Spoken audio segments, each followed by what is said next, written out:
Bonjour à tous. Ouais, Bonjour. Bonjour. bonjour, chacun notre tour. Voilà. Donc on est sur la session Panoramia de septembre. On est là pour parler d'IA et voir un peu ce qui a été fait dans le domaine d'un point de vue scientifique et technique en IA. On a sur le plateau Pierre Cornette, Léo Hunou, Jean-Luc Parouti et moi-même Kabel Kerda. Et le programme d'aujourd'hui, c'est on fait un test. On va vous parler des tests qu'on a fait sur un papier dont on avait déjà parlé un des mois précédents.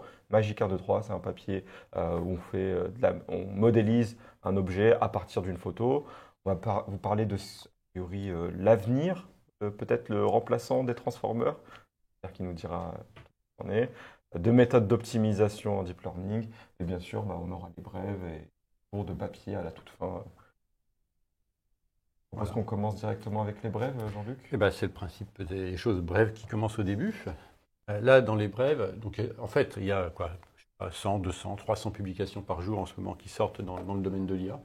C'est très très difficile de suivre un petit peu tout ce qui apparaît.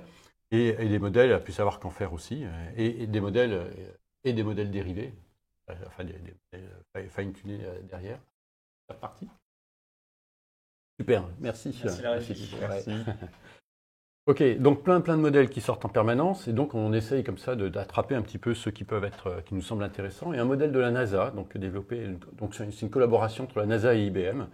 Donc la NASA qui avait les données, IBM un petit peu le savoir-faire pour l'apprentissage, et dans le domaine de tout ce qui est géospatial. Donc ça, on sait que vous êtes nombreuses et nombreux à utiliser, à travailler dans ce domaine-là.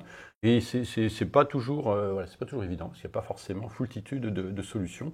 Et là, voilà, il y a un modèle important qui est sorti. Donc, c'est des modèles bases donc, qui ont vocation à pouvoir être fine-tunés ensuite.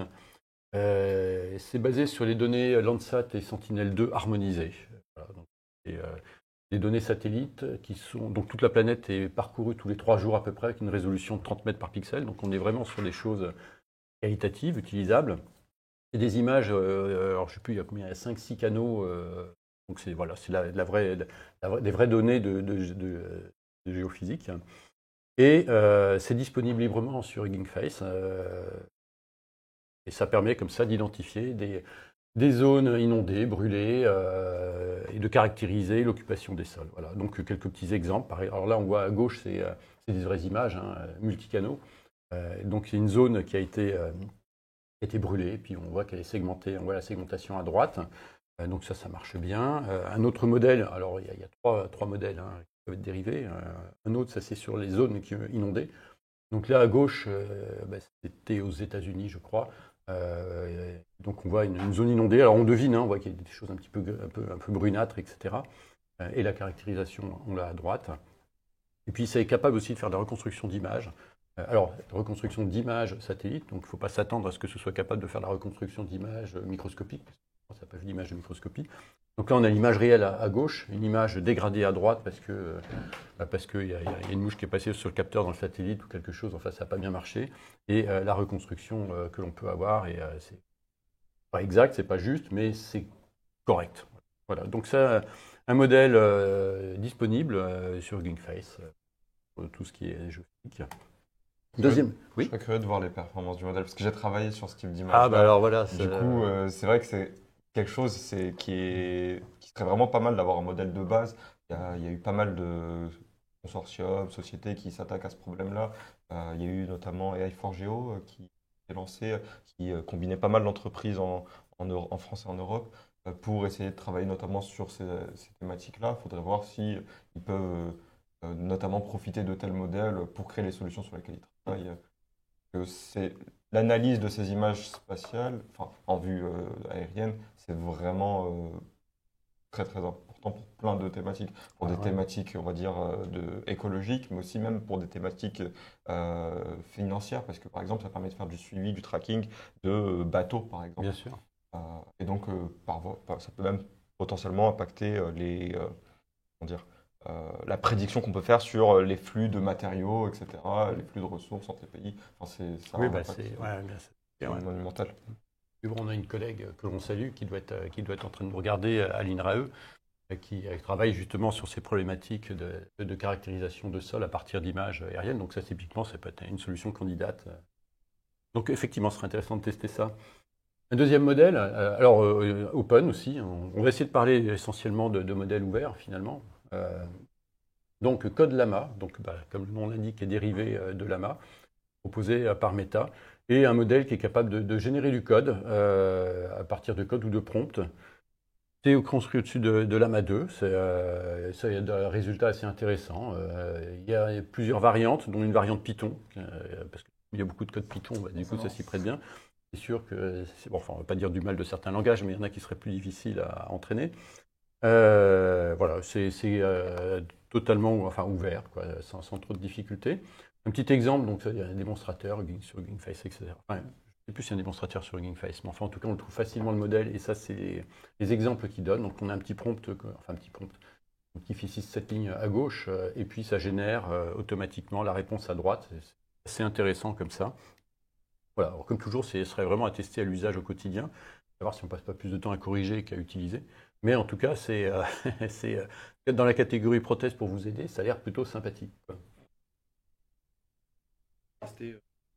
Ah bah ouais. Comme la part de mail de code, il est très efficace sur des choses classiques.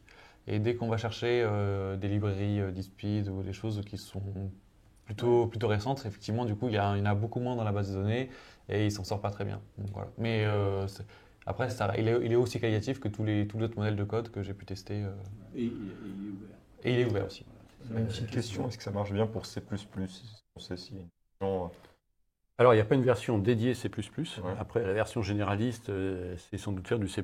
Après, il faudrait essayer d'évaluer ce que ça peut donner. Là, l'exemple qui est donné, c'est en Python, comme il y a un modèle surentraîné pour le Python, les résultats doivent être plutôt sympas. Effectivement, pour les 80% de trucs qu'on fait facilement, ça donnera des résultats. Mais ce serait intéressant d'avoir une étude un peu exhaustive sur les performances de ces outils-là, quoi. Quelque chose qui marche à moitié, ça peut faire perdre plus de temps qu'on en gagne, quoi. Qui est une initiative d'un groupe de certaines personnes qui ont aussi entraîné Bloom. Et donc, d'un projet qui s'appelle Bitcode. Et pareil, ils ont fait un modèle de code. Et je sais qu'il y avait du C++ dans la base d'entraînement de ce modèle-là. Après, vous pouvez regarder si ça vous intéresse. Faudrait encore quelque chose à mettre dans la to-do list à tester. J'en profite aussi, on a une autre réaction sur une question sur le sujet juste d'avant, qui était, on m'avait dit, les images satellitaires étaient transmises non pas sous forme de pixels, mais sous forme de fréquences, transformées de Fourier. Je vois bien ce dont parle la personne en fait. Je ne sais pas si c'est systématiquement fait, mais typiquement, ça va être ce qui peut être utilisé quand on fait une capture d'image, pas forcément satellitaire, mais sur des avions. Imaginons qu'on a un flux vidéo capturé depuis un avion qui est embarqué. En effet, ça arrive assez fréquemment de vouloir compresser cette information-là avec des transformés de Fourier, parce que c'est vrai qu'on a des textures qui sont soit très lisses, soit des éléments qui se répètent très fréquemment. Par exemple, dans une forêt, ça peut être pas mal, plutôt bien compressé. C'est des approches qui ont été pas mal utilisées. Je ne sais pas si c'est encore le cas. Ça, je pourrais plus dire. Mais, la base, je ne me rappelle plus de son nom, Sentinel et Landsat, ce sont des images classiques sous forme j'ai le nom dans le tiles, mosaïque. De toute manière, à la fin, multicanaux, quoi, voilà. C'est que la transmission. De toute manière, à la fin, on les reconstruit et on reconstruit des images. Et c'est harmonisé, surtout ça qui est super important, c'est que de manière à pouvoir être utilisé, il y a un travail d'harmonisation très important qui est fait sur ces. On va essayer d'avancer à un autre modèle. Alors, Lighton, start-up nationale, saluée, qui au début faisait du hard, des processeurs photoniques, et qui s'est réorienté, ou en tout cas complété son activité autour de l'IA. Et là, qui nous propose qui nous propose Alfred. Donc, un modèle open source, un LLM, basé sur Falcon 40B. Et voilà, qui a été affiné avec du RLHF, le premier modèle basé sur Falcon, qui est disponible sur Hugging Face avec une licence Apache, etc. etc. Donc merci beaucoup pour le travail qu'ils ont fait et ce qu'ils nous proposent. Il est capable de faire de la génération de code, d'aider à écrire des prompts, c'est assez intéressant conceptuellement, et puis ça fait tout ce que c'est faire. Donc voilà. Merci beaucoup. Et au-dessus de Falcon 40B, on a maintenant Falcon 180B. Alors là, ça commence à être gros, lourd. lourd à faire marcher, à ferrer, proposé par le TI, les TI, je ne sais pas comment on le prononce en version originale. C'est donc voilà, un institut des Émirats Arabes Unis qui propose des modèles ouverts comme ça, de très grande qualité, parce que c'est un des meilleurs modèles en termes de performance et qui est effectivement disponible sur Hugging Face et qui est basé sur une licence Apache 2.0. Alors, les benches, quand j'ai voulu aller voir sur Hugging Face, la page n'était pas rafraîchie, donc c'est en train d'être réactualisé. Mais on va dire que, de ce que j'ai compris, les performances étaient vraiment très bonnes. Et c'est disponible en licence Apache 2.0 avec une petite option en plus qui est une restriction d'usage. Donc ça, c'est conceptuellement intéressant. Et donc voici la traduction, merci DeepL, de la politique d'utilisation. Alors c'est une politique d'utilisation. Donc on s'engage à utiliser, on peut utiliser librement le modèle, à condition de ne pas violer une loi, une réglementation nationale, fédérale, nationale, locale ou internationale. Voilà, donc on respecte les lois avec. On ne l'utilise pas pour exploiter, nuire, tenter de nuire à des mineurs ou des êtres vivants. Enfin voilà. Donc nous on est des êtres vivants, donc on est protégés aussi. Donc voilà, on ne fait pas de mal, ça c'est assez éthique. On ne l'utilise pas pour générer de fausses informations, diffamer, dénigrer ou harceler. Voilà, donc une petite politique d'utilisation de bon ton, quoi, finalement, et assez pertinente. Et d'habitude, on a des trucs de 50 pages. Voilà, on a 4 lignes, mais qui font le job et qui sont précises. Donc merci au Technology Institute, Innovation Institute de nous proposer et de nous mettre à disposition comme ça un modèle ouvert et très performant.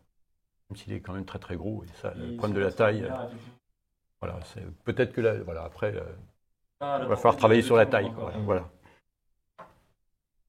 Alors d'ailleurs, la question c'est comment essayer de trouver le meilleur modèle, parce que ça, on commence à en avoir beaucoup qui sont disponibles, alors, notamment dans la famille des LLM que l'on vient de voir, LLM et générateur de code.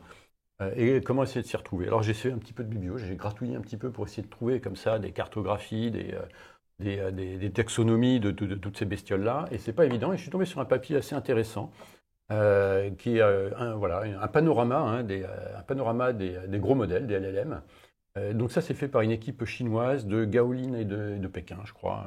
C'est donc une grande équipe qui a travaillé dessus. Donc le papier est réalisé, ils en sont à la version 12, donc ils continuent de mettre à jour le papier.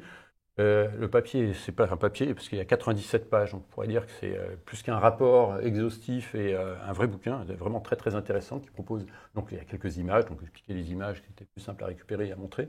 On voit par exemple, là c'est un petit peu la timeline d'apparition de ces modèles. Donc on voit que ça foisonne un petit peu. Ou encore ici, l'arbre généalogique, la descendance de Lama. Donc ça, c'est aussi assez intéressant. Ils ont fait vraiment un gros travail. Donc là c'est visuel, c'est la partie, on va dire, émergée de l'iceberg. Mais ils ont une grosse partie de leur travail, c'est sur les solutions, les choix techniques. Enfin, c'est très creusé. Vraiment un très beau travail, de leur part. Au-delà du gros travail qu'on avait déjà présenté dans un autre panorama, c'est surtout le fait, je pense, qu'ils mettent à jour en fait le papier. Ouais, et ça, s'ils continuent de le faire, c'est un travail pour la communauté qui est massif. C'est de la veille technologique en continu. Donc, 12e mise à jour de leur travail. Donc, super de voir ce vraiment, type de travaux. Ouais, ça nous simplifie vraiment la vie quand même. Sinon, pour s'y retrouver, c'est la misère quand très vite. Alors d'ailleurs, là c'est nos collègues chinois qui ont fait ce travail et on s'aperçoit qu'on n'est pas seul, quoi. C'est-à-dire qu'ils sont déjà l'arrivée des modèles Falcon ça montre quand même que l'innovation n'est pas occidentaux-centrée. Et là, que les universités chinoises font énormément de choses. Et alors là, c'est... Pardon, vous voulez nous en parler.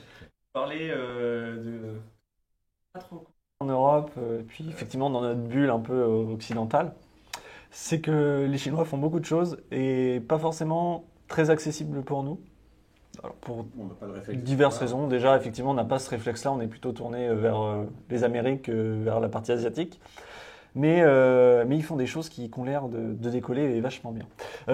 Du coup, c'est à partir de 2019 et puis ça a débuté en 2021 avec la conférence World Artificial Intelligence Conference à Shanghai, un institut de recherche en intelligence artificielle a décidé de mettre en place un écosystème chinois. Donc un peu dans les thématiques de souveraineté qu'on peut avoir en Europe, que ce soit avec les modèles, avec les hubs et les dépôts disponibles. Et ben, les Chinois ont fait à peu près la même chose. Donc ça s'appelle OpenXLab. Je vais pouvoir vous montrer après à quoi ça ressemble. C'est une espèce de copie du GainFace, d'un point de vue un peu de premier abord.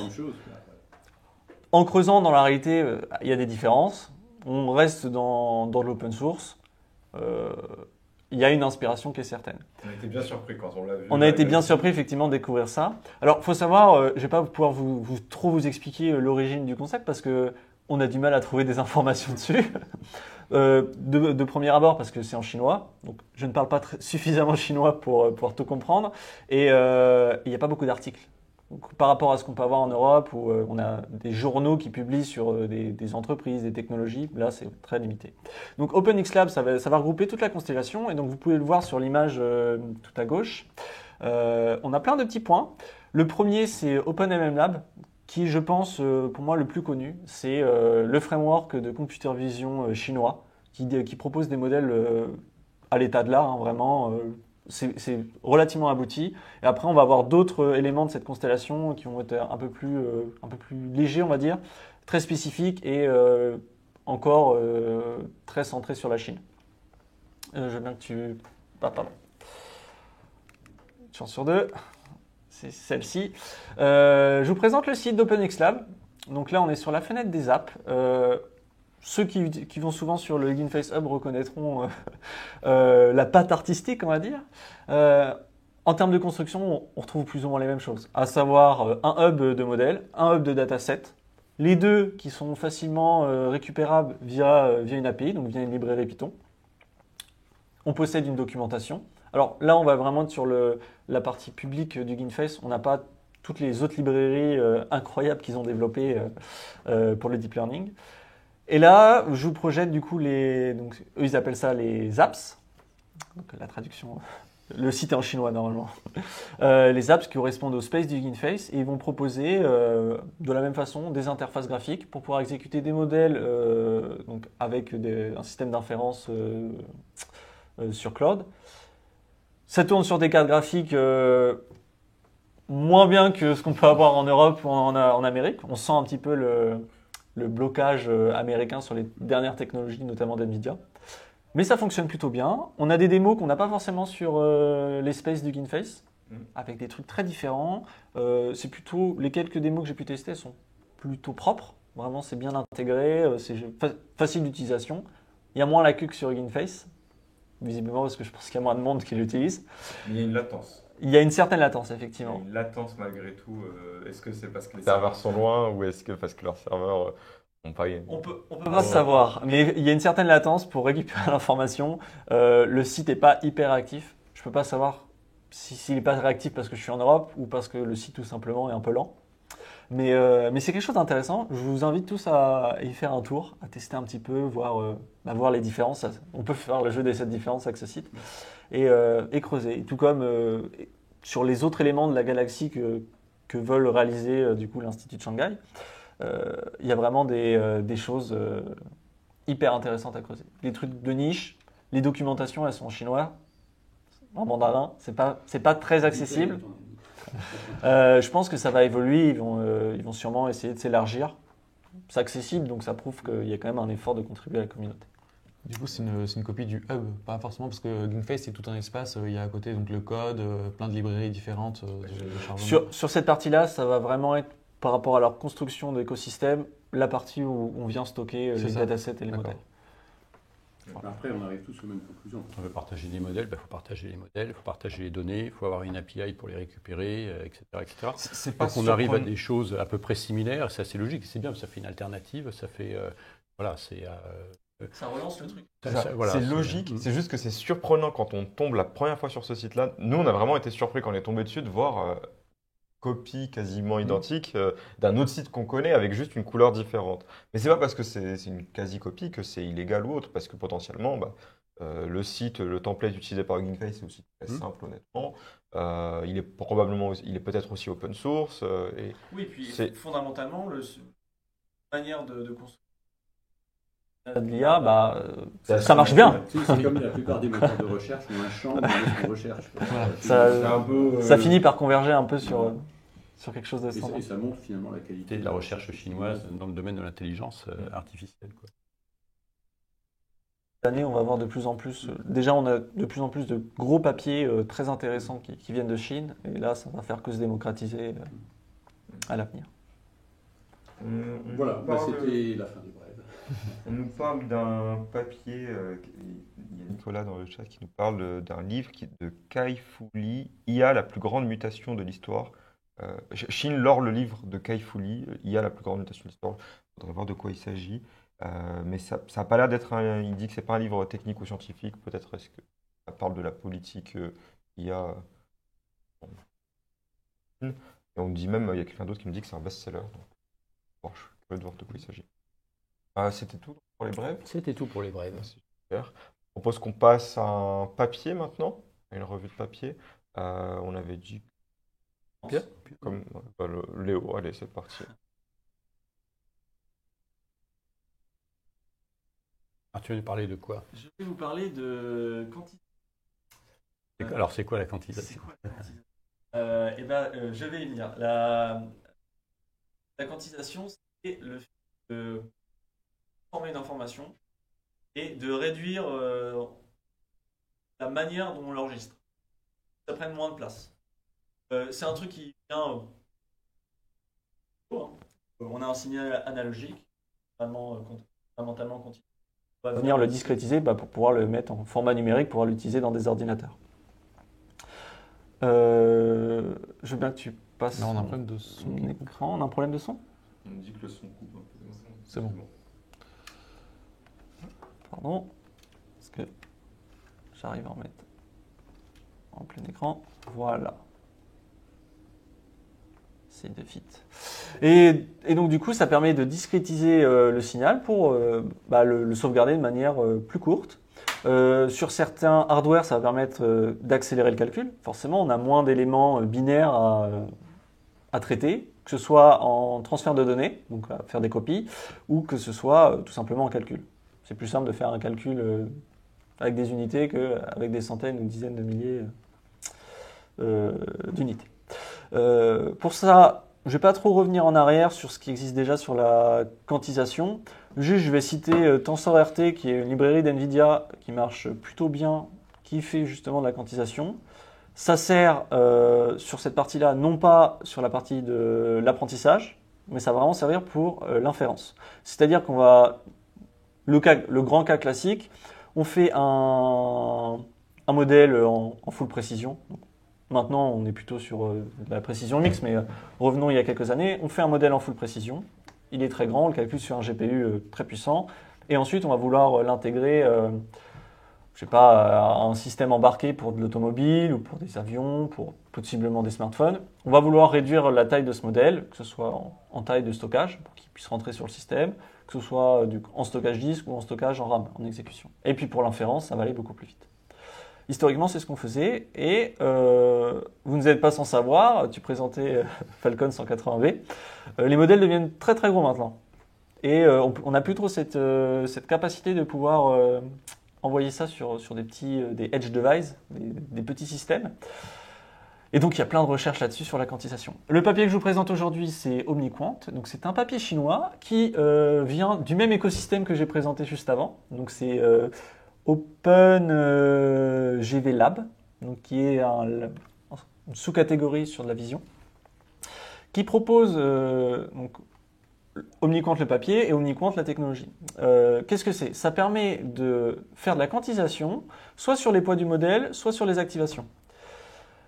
Là où c'est innovant par rapport à avant, c'est qu'on va pouvoir garder un maximum de précision sur les poids de notre modèle, faire un apprentissage, donc ça va prendre la forme d'un fine-tuning.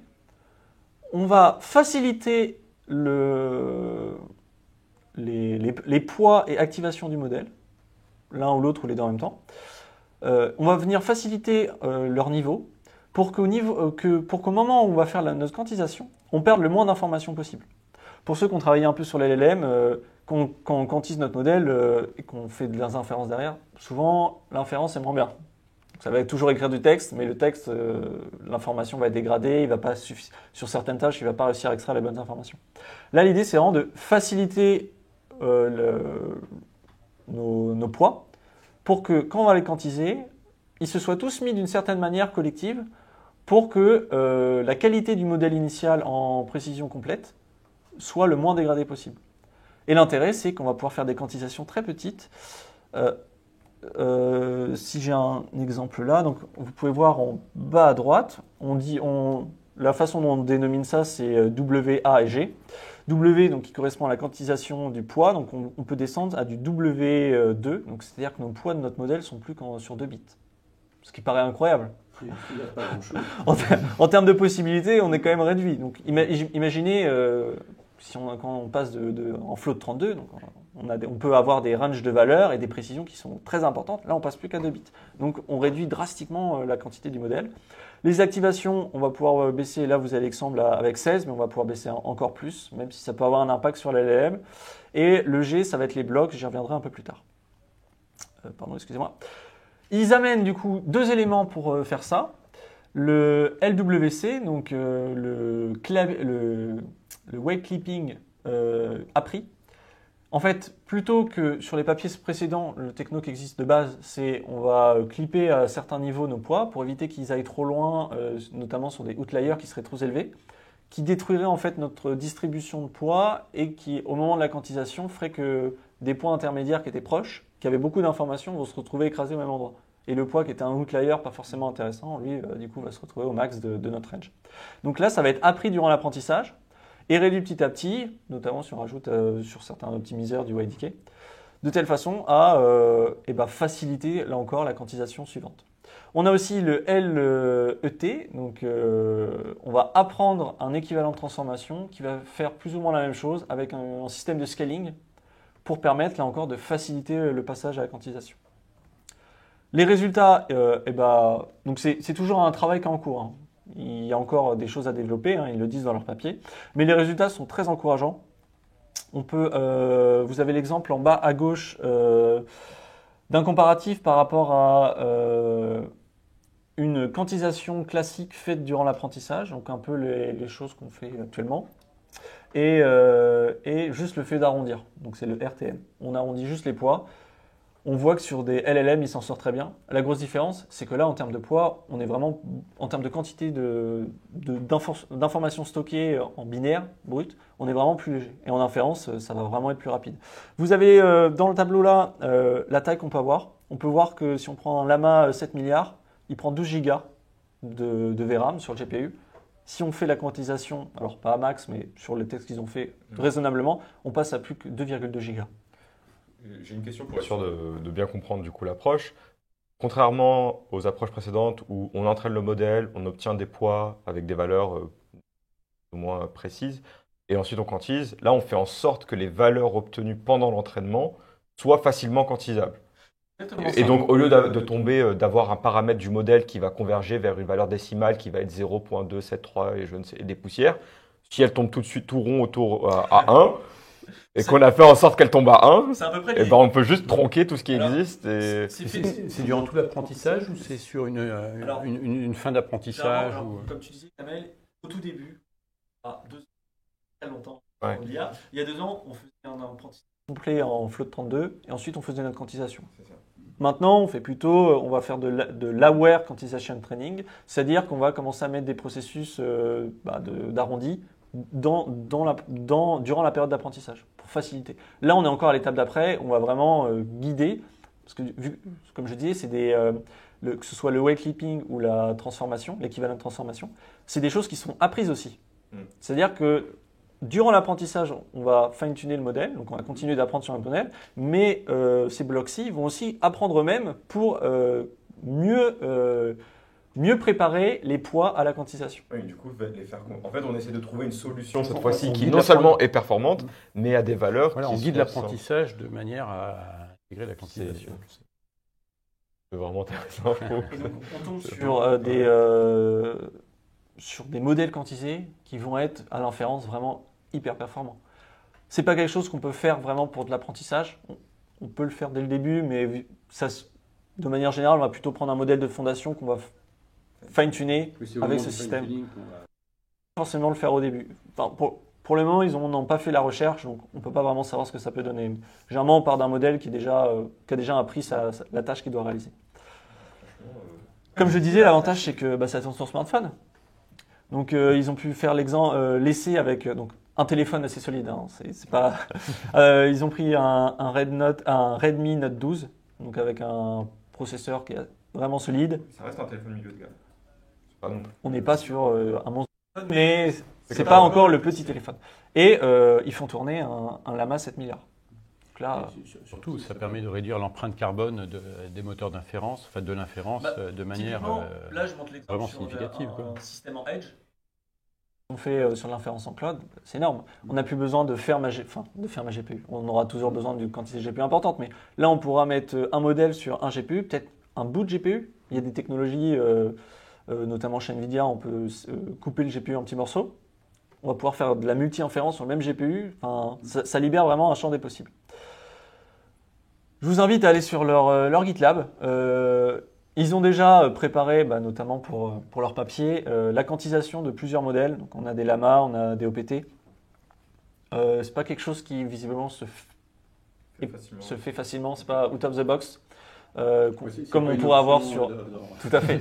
On n'a pas encore l'option, comme on pourrait avoir sur la précision mix, où on rajoute un flag et ça marche. Là, il y a quand même des choses à faire. Mais c'est le début. Hein. La première sortie du papier en public, elle date de fin août. Il faut laisser un petit peu de temps. Voilà. C'est le temps que ça se mette. C'est disponible, on peut le faire tourner. C'est incroyable. C'est vraiment dans le sens, quoi. Dans le papier, j'en parle parce qu'on a un de nos collègues qui nous parle souvent de l'entier 4, donc sur 4 bits. Les auteurs du papier pensent qu'on peut faire tenir des modèles sur 3 bits. Donc, durant l'apprentissage. Donc là, on est même plus sur l'inférence, on est vraiment sur l'apprentissage. On va pouvoir vraiment réduire. Les poids du modèle, du coup. Parce que Les poids du l'activation modèle. reste en 7. L'activation, on peut la baisser. Ça manque encore de recherche. Mais l'hardware aussi, non? Sur la partie hardware, on a des systèmes qui permettent d'accélérer certains calculs. Vu que on est un peu, l'hardware et le software avancent successivement. Donc là, on voit qu'on peut faire des choses. Sûrement que les constructeurs de matériel vont commencer vraiment à réfléchir à proposer des puces qui permettent d'optimiser les calculs sur des précisions très petites. Parce que là, on n'est même plus sur de l'octet, on est vraiment plus petit que l'octet. Je sais par exemple que les H100, on les calcule en 8 bits qui sont multiplication de matrices en 8 bits qui sont intégrés du coup déjà dans le hardware et câblés.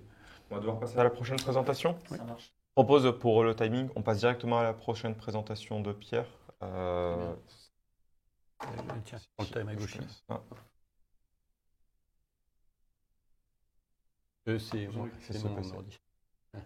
On a fait des pièges en plus. Merci David. Voilà.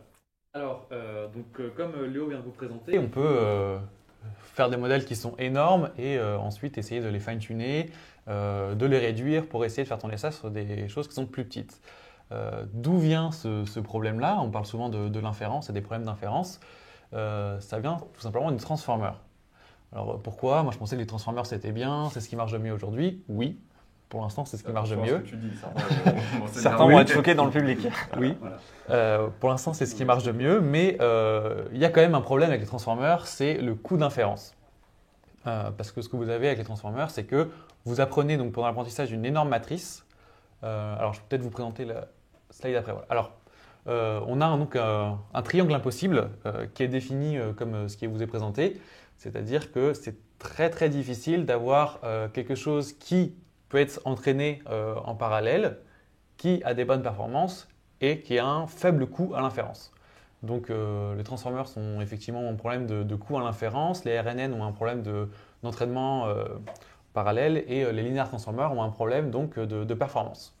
Et donc eux, les auteurs du papier se situent au milieu et ils disent voilà, on a résolu ce problème-là. On a quelque chose, donc un modèle qui peut faire des LLM avec de très bonnes performances et un coût d'inférence faible. Alors, comment ça se fait? Eh bien, ils ont simplement parti sur une double représentation de leur modèle. C'est-à-dire que pour l'entraînement, ils ont quelque chose qui ressemble beaucoup à des transformers. Et donc, c'est quelque chose qui est appris, donc, qui est entraîné sur plusieurs GPU en parallèle. Et enfin, à l'inférence, ils passent sur une représentation qui ressemble au RNN. Donc les RNN qui ont un coût très faible à l'inférence. Voilà. Alors, quelles sont les différences d'abord avec les transformers? La première chose qu'on peut noter, c'est qu'ils ont un group normalization. Donc, en fait, ils ont deux différences. Tout d'abord, ils n'ont pas le mécanisme de self-attention. Ils ont, je ne sais pas si vous avez entendu parler d'un mécanisme qui s'appelle Xpose. Et donc, en fait, au lieu d'avoir la self-attention, alors là, c'est un peu technique, hein, mais au lieu d'avoir la self-attention, ils ont simplement une matrice où les poids ne sont pas appris et ils dépendent simplement. En gros, l'attention se réduit exponentiellement avec les mots précédents. C'est-à-dire que plus un mot est ancien dans la phrase, moins il aura d'importance pour le mot courant. Donc voilà. Et avec cette méthode-là, ils perdent la non-linéarité qu'il y avait pendant la self-attention. Et donc, ils ont rajouté la group normalization pour avoir la non-linéarité. Et donc, avec les tests qu'ils ont réalisés, ils observent du coup des bons résultats sur l'inférence globale de ce qu'ils ont testé. Donc, on va passer notamment. Alors, je vais devoir vous présenter donc, après une représentation en mode récurrent, c'est-à-dire que là, on a les matrices QK et V du self-attention block. Et ce qui se passe, c'est que pendant l'inférence, en fait, il change complètement. C'est-à-dire que l'algorithme n'est pas le même et les matrices sont divisées différemment pour faire un calcul qui ressemble vraiment à des RNN. Moi, je vous engage à lire le blog de Medium là-dessus, qui c'est très bien expliqué. Et donc, les résultats qu'ils obtiennent, c'est quand même quelque chose qui est assez impressionnant. Donc, ils économisent par 3 la mémoire GPU, ils augmentent par 8 le throughput et par 15, ils diminuent par 15 donc, la latence. Donc, et il y a même d'autres. Alors, ça, c'est, comme je vous ai souligné, c'est des résultats pour une taille d'entrée donc, de 8000 tokens. Parce qu'effectivement, ça marche mieux avec des longues séquences. Parce que le problème des transformers, c'est que quand la séquence est longue, et ben, la mémoire augmente quadratiquement pour la mémoire GPU. Alors que dans les RNN, elle reste stable. Donc, comme vous pouvez voir ici, en fonction de la longueur de la séquence, on a la GPU memory qui augmente beaucoup et pas sur leur technologie. Donc, vous avez donc une limite basse à 15 Go qui est donc le poids du modèle. Et en fait, ils ont expliqué que même avec une séquence de 8000, eh ben, on a un surcoût de 3% des poids du modèle à l'inférence. Donc c'est quelque chose d'assez magique. Et c'est la même chose pour le throughput qui, du coup, ne dépend pas et ne descend pas avec la longueur de la séquence. Donc voilà quelque chose d'encore très intéressant. Donc un seul problème, moi, m'apparaît aujourd'hui a priori, c'est comment est-ce qu'on pourrait adapter les modèles, parce qu'on a toujours le même coût de pré-entraînement. C'est quand même quelque chose qui va coûter des millions à pré-entraîner sur un corpus énorme, vu que ça reprend le paradigme d'entraînement des transformers. Donc, est-ce qu'il n'y a pas moyen d'adapter les transformers qui sont déjà pré-entraînés à cette méthode d'inférence-là qui passe en mode RNN? C'est vrai, Voilà. c'est vrai que c'est une bonne question. Mais là, déjà, les résultats sur la mémoire GPU, ça va permettre d'ouvrir. Pour l'inférence, on va pouvoir donner des séquences très très grandes facilement, du coup. Parce que c'était vraiment la limite. C'était le remplissage du GPU. Oui. Exactement. Ça évitera tous les contournements qu'on peut avoir d'ingénierie finalement pour augmenter le contexte. On peut comprendre que les auteurs plaçant en tout cas des transformers, en tout cas c'est un potentiel candidat et ça fait un moment qu'on attend un candidat avec Les transformers, ils sont vieux, il fallait quelque chose de Bah, nouveau. ça commence. Là, ils ont même comparé aux transformers avec la flash attention. Donc il y a déjà C'est des vraiment par économies. rapport aux approches modernes, Voilà. c'est pas l'approche naïve des transformers. Parce que on peut toujours se poser la question, j'ai pas eu le temps de lire le papier, mais par rapport à quoi est-ce qu'ils se comparent? Est-ce que c'est optimisé réellement de l'autre côté? Bon. La flash attention et donc certains trucs qui se font aujourd'hui pour le pré-entraînement. Voilà. Et en termes de performance, on est bien d'accord qu'on est à un niveau de performance identique. Qualité des résultats. Qualité des résultats, enfin, coût de performance. En termes de résultats, je veux dire. En termes de résultats, oui, il peut être identique, étant donné qu'il ne souffre pas des manques de performance des linéaires transformers, par exemple, qui, eux, ont des problèmes de non-linéarité, d'oubli, et des choses comme ça. C'est vrai que là, on achète, quoi. Ça va plus vite. Moi, ça me- On peut faire des choses plus intéressantes, puis on n'est plus contraint par le format d'entrée au moment de l'inférence. Et on a une empreinte plus 13 faible. milliards de paramètres. C'est pour quand le RedNet avec de la OmniQuant et on Tous attend les- le tous les mélange. points compatibles sur ces technologies-là, on Pour peut le moment, a imaginer. priori, ça pourrait totalement être compatible. Et est-ce que le bloc est disponible? Est-ce qu'on peut Le code est disponible, tout est disponible. Il y a même plusieurs implémentations donc de la RedNet architecture D'accord. qui sont disponibles. On attend juste que ce soit intégré à des grandes librairies. On peut attendre que ce soit intégré. Alors, il mentionne donc une librairie qui s'appelle TorchScale, où il y a donc notamment cette méthode-là et plusieurs autres méthodes. Donc, une autre librairie qui serait peut-être intéressante à tester effectivement pour une prochaine fois. Merci pour cette présentation. Je propose qu'on passe à un petit test de l'Idris, notamment pour rappeler le contexte. C'était le mois dernier ou le mois d'avant? C'était le mois d'avant, c'était en juillet, où on vous avait parlé de modèles, je vous avais parlé d'ailleurs, de différents modèles qui permettaient de faire de la représentation 3D à partir d'une simple image. Et l'un d'eux était Magic 1.2.3. À ce moment-là, Magic 1.2.3 n'avait pas encore publié son code. Les visuels qui étaient montrés étaient plutôt sympathiques. Oui. Mais on attendait de voir si ça marche vraiment. Est-ce que si je mets ma photo, ça marche? Et on a testé en interne à l'Idris. Léo, est-ce que tu peux nous en dire un peu? Rapidement. Pas de son? On a du son? Rapidement, vous avez le guide que Kamel vous avait présenté la dernière fois, où on a une super démo d'un Ironman, et il s'avère que le point positif, c'est qu'on arrive à la reproduire. Donc, je vous présente une image d'Ironman, donc en dessin. Que ça, c'est la seule. Je reprends la démo, je me dédouane. On n'a que ça. C'est tout ce qu'on va donner au modèle. Et le modèle, eh ben, on arrive à en tirer une représentation 3D. Donc vous pouvez voir que c'est assez impressionnant. On arrive vraiment à reconstruire notre Ironman. Alors ne faites pas attention, il y a un effet miroir dû au système de visu. Mais on retrouve bien notre Ironman, donc que ce soit sur la forme, donc un corps d'Ironman, et sur la texture qui va être générée. Comment c'est fait pour rappeler un petit peu? C'est un diffusion model qui va faire, une partie va faire la création du système 3D, du nuage de triangle, suivi d'un autre qui va faire la texture. C'est guidé, donc c'est un apprentissage qu'on vient réaliser, hein, donc un fine-tuning de ce modèle-là, pour réaliser notre structure d'Ironman. Et on va venir donner un prompt qui va permettre de guider la diffusion du système. Donc là, en l'occurrence, le prompt, c'est un corps entier d'Ironman. C'est un test qu'on a pu faire, donc là c'est la démo. Donc... C'est ce que j'allais te dire. Ça, c'est sympa, mais c'était dans leur jeu de données, on a reproduit leur propre test. Alors avec un Schtroumpf, par exemple. Alors, j'ai pas le Schtroumpf, mais j'ai un exemple avec un joli extincteur. Donc pareil, on donne que l'image de l'extincteur. Donc l'image est détourée. Hein. Tout est plutôt bien fait dans leur guide. Il manque quelques détails, c'est spécifique à leur cluster, mais on arrive à l'adapter. Et à partir de cette image, on arrive à générer un extincteur.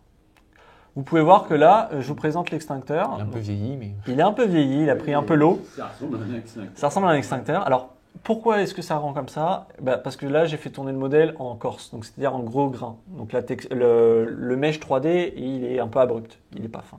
De la même façon, la diffusion, on peut voir que c'est pas très bien réalisé, que le mapping, vu que le mapping, donc l'image, la texture, se fait avec le relief 3D, c'est pas terrible. Un autre exemple avec un petit chat porte-chance. Là, on peut voir que donc, le prompt, toujours, c'est le chat. Hein. On peut voir qu'il a bien reconstruit l'avant. Et l'arrière, on retrouve les pièges qu'on avait avant. Ça, il n'y a pas de secret. Quand tu vois pas quelque chose, c'est pas facile de l'imaginer quand même. Tout à fait. Et on reste sur les... Je ne connais pas le jeu d'apprentissage qu'a servi, donc Voilà. il y a forcément un biais là-dessus. Une image de notre collègue Nathan, que vous verrez sûrement dans un prochain épisode. Toujours image de face, et on peut voir que ça reconstruit vraiment bien le personnage. Alors, j'ai vraiment bien. Mieux de face. Quand on va Prenez, en face, prenez, prenez ça avec des pincettes, hein. On est sur les premières versions de ce type de modèle, hein. Au-delà des textures, moi, c'est vraiment là, tu as enlevé les textures typiquement. C'est vraiment la modélisation qui est, je trouve, assez impressionnante. Parce que la dernière fois, on présentait des modèles qui s'attaquaient exclusivement Au à la visage. modélisation du visage. Ouais. Et c'était un peu mieux, mais c'était pas bien mieux que là non plus. Et là, je trouve ça assez bluffant malgré tout. Et ça, c'est vraiment original. C'est une... Et c'est une tâche qui est vraiment nouvelle. Et puis là, on peut le voir. Donc là, ce coup-ci, je l'ai passé donc, une première étape dans gros grain et ensuite un affinage. Et on peut voir que la texture est beaucoup plus fine. Le mesh 3D est pareil, beaucoup plus fin. Sur ce modèle-là, j'ai pu remarquer qu'on n'a pas beaucoup d'angles. C'est-à-dire qu'on ne va pas pouvoir avoir des contraintes très fortes. Ça va avoir tendance à lisser les modèles, Ouais. mais je pense que ça vient du jeu d'apprentissage. On a quelqu'un qui nous dit ça fait très personnage de jeux vidéo sur PlayStation 1. Je suis entièrement d'accord, mais la différence, pour l'avoir eu PlayStation 1, PlayStation 2 avec la caméra Etoy, c'est qu'il fallait prendre plusieurs photos tout autour. Là, il n'y en a qu'une seule qui est prise de photos. Ça, c'est Donc, on n'est Oui. pas sur la même tâche. Et je tiens à rappeler, c'est une première base sur ce type de modèle. Il faut se rappeler les premiers diffusion modèles, les premiers LLM, ça marche chaudé. les premiers GAN. Et en 6 mois, c'est devenu incroyable. On va conclure avec une dernière image. Une dernière image qui est très difficile parce que là, on s'éloigne du jeu. Test à des éléments. Notre camarade Ouais, là-haut. Où là, c'est vraiment difficile. Il a fallu rajouter des étapes supplémentaires et on peut voir que le résultat, bon, on a toujours des erreurs de reconstruction un peu étranges sur l'arrière du personnage.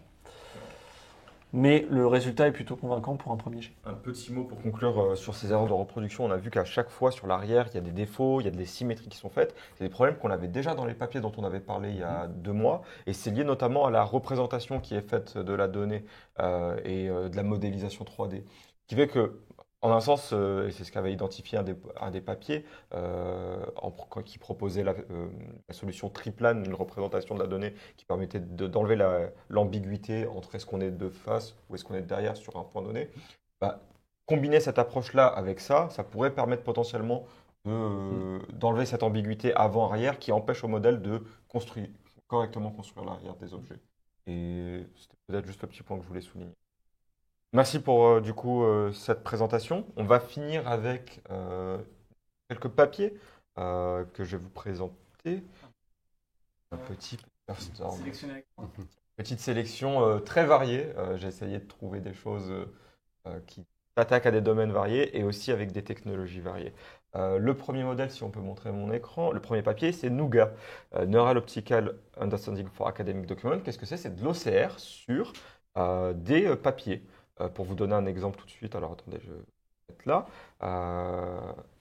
Un papier, non, là peut-être un peu plus bas. Il y avait des exemples tout en bas. Désolé, ça doit être c'est juste là. Voilà, un papier pris en photo, sa reconstruction qui a été faite d'abord dans une phase LaTeX, puis le PDF généré.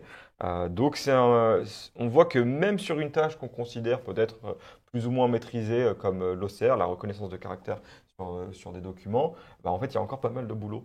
Reconnaître un mot sur une feuille, bon ça va. Reconnaître et reconstruire des équations dans un langage descriptif comme LaTeX, c'est une autre tâche. Et ça débloque pas mal de choses parce qu'il y a encore pas mal de papiers, de recherches qui n'ont pas forcément été numérisés, qui ont été numérisés mais pas encore digitalisés. Et là, on obtient des choses qui sont assez bluffantes, qui se reposent sur une approche, le nom c'est Donut, qui utilise des Vision Transformers pour d'abord obtenir une représentation de l'image donnée et ensuite utilise des Transformer Blocks pour faire la génération token par token des mots du papier. Ça, c'était le premier. Il génère le LaTeX, puis il y a le PDF. Il y a des étapes intermédiaires où typiquement ils enlèvent tout ce qui est image dans le papier, ils doivent découper les images dans des résolutions données, etc. Et ensuite ils concatènent tout ça. Il y a un peu de traitement aussi, mais globalement le modèle de base c'est l'approche de note qui est utilisée en reconnaissance de caractère. Le deuxième papier, Point LLM, mélanger des point cloud et des représentations en nuages de points avec des LLM. L'idée toute simple, marche. C'est quelque chose qui est assez fréquent aujourd'hui avec les LLM, c'est de faire en sorte d'obtenir une représentation en token de la modalité qu'on veut. On avait déjà vu ça sur du son, on avait vu ça sur des mouvements, on avait parlé de Motion GPT, et ben là c'est des point cloud, des nuages de points. Et donc ils ont qu'ils appellent un point encoder qui permet d'obtenir, c'est un modèle entraîné, qui permet d'obtenir une projection des point cloud, des nuages de points en token. Et ces tokens-là peuvent être intégrés avec les autres tokens du modèle.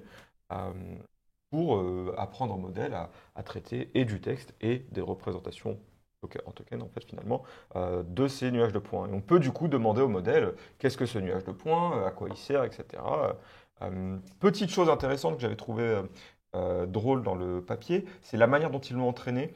Ils ont une base de données avec des nuages de points et des descriptions qui sont humaines, sauf que ce n'est pas suffisant pour enrichir leur jeu de données. Ils se basent sur GPT-4, ChatGPT et GPT-4 pour générer des questions-réponses à partir de ces descriptions-là. Typiquement, ils ont préparé un certain nombre de prompts précis qui font demander à GPT-4 de générer et la question et la réponse à partir d'une description juste de l'objet. Et donc, ça fait qu'ils créent comme ça à partir d'un modèle ChatGPT ou GPT-4, ils ont testé les deux dans leur papier, ils créent du coup un dataset enrichi qui n'est plus juste la description, mais qui est maintenant le nuage de points, des questions et des réponses à ces questions-là. C'est vraiment une approche. Ça crée du contenu en plus, qui n'est pas inventé, vu que ça se base sur la description. Ça se base sur la description, c'est juste une reformulation pour que ça corresponde aux objectifs du modèle. La prochaine étape, pour l'instant, les nuages de points sont en entrée, mais en sortie, on n'a que des tokens de langage. Ils veulent tester de la génération de tokens de points. C'est pas évident, oui. Et du coup, générer des modèles de cette manière-là. Par des applications. Un nuage de points, on refait une formulation. Mais la double approche. Et on retire à nouveau un nuage de points. C'est intéressant dans des cas très particuliers où on a effectivement un nuage de points, parce que sinon c'est un peu une arme atomique pour essayer de faire des choses qu'on peut faire par ailleurs pour un certain nombre d'usages. Mais dans un certain nombre de cas, on va effectivement, parce que de laboratoire ou des choses comme ça, se retrouver avec une description effectivement en nuage de points. C'est étonnant de retrouver les transformers jusque sur des on les trouve un peu aussi, partout. comme C'est ça, forcément nécessaire, je ne sais pas. Mais c'est intéressant comme approche et j'ai particulièrement apprécié intéressante l'approche d'utiliser un autre modèle pour enrichir la base de données. Le prochain modèle, FaceChain, c'est un papier où une équipe a essayé de proposer. Alors attendez. Voilà. Celle-ci. En fait, à partir d'une photo, obtenir des nouvelles photos de la personne dans des positions données, dans des styles vestimentaires donnés, etc. Je donne une photo. En fait, toutes les semaines, maintenant, j'ai ma photo LinkedIn qui va changer au gré du temps et des saisons. Ça va faire rigoler les artistes et acteurs américains qui sont en grève contre justement l'avènement de l'IA par rapport à ces outils-là. Une bonne illustration des... Ce qui m'a surpris, si ça semble fonctionner correctement, il y a une démo disponible sur Hugging Face, etc., si vous voulez le tester, c'est le nombre de modèles qui interviennent dans cette architecture. Pour le coup, ça faisait longtemps que je n'avais pas vu un modèle, une solution où, j'ai compté, 7 modèles différents qui interviennent dans toute la solution. Parce qu'en fait, ils ont découpé la tâche en plein de sous-tâches. D'abord, on identifie le visage et on a un modèle qui détermine l'orientation et donc corrige l'orientation. On a un modèle qui vient faire de la retouche de peau, etc. sur la photo. On a un modèle qui vient faire de la description d'image pour obtenir du coup un prompt automatiquement de l'image donnée. On a un modèle, donc Stable Diffusion, qui va faire la génération des nouvelles positions avec les nouveaux styles.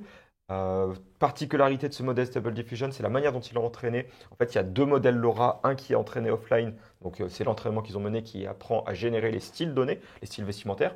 Et il y a un autre modèle LoRa qui est utilisé pour juste, au moment où vous donnez votre image, donc en fait, il y a une phase d'abord d'entraînement de ce Face LoRa modèle pour qu'il soit adapté au visage de la photo spécifiquement. Et en fait, ce qui est intéressant, c'est que du coup, les poids LoRa, ils peuvent être combinés.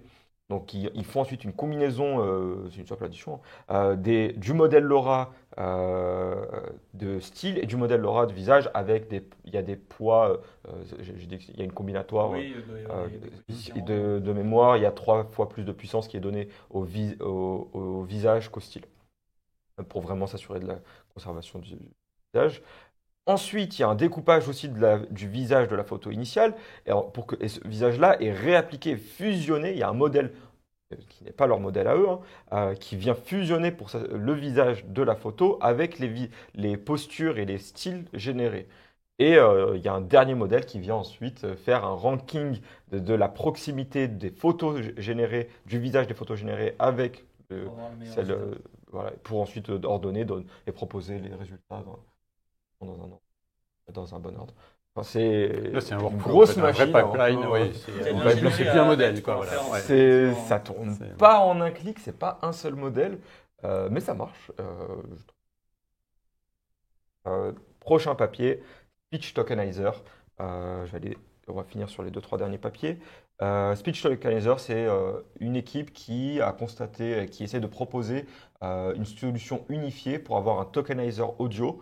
On a vu plusieurs approches dans les dernières semaines, mois, dont on a d'ailleurs déjà parlé dans Panoramia, où on intègre de l'audio dans les LLM, et notamment par des tokens qui sont censés représenter l'audio, etc.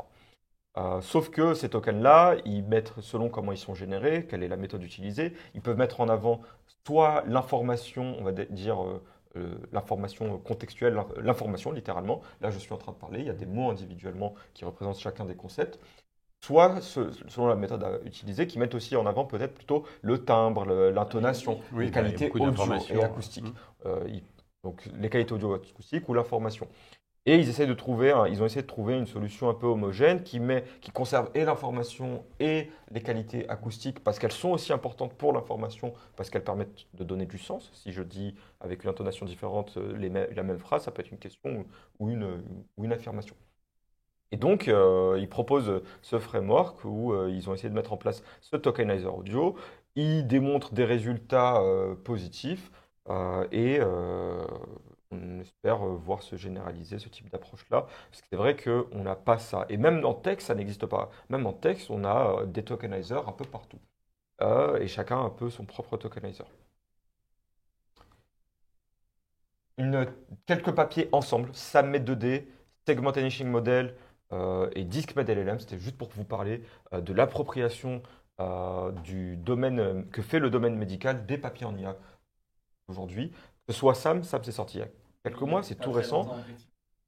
Dès la pré-release du papier, des équipes ont essayé d'adapter le modèle pour des données médicales. Ça fonctionne plutôt bien, c'est pas parfait, il y a peut-être encore des choses à corriger. C'est pas forcément, ça écrase pas les solutions qui existaient déjà, mais ça marche de manière. Ça relance la recherche. Ça relance la recherche et ça permet de s'approprier. Donc, je trouve toujours ça intéressant de montrer à quel point certains domaines s'approprient des jeux de données, etc.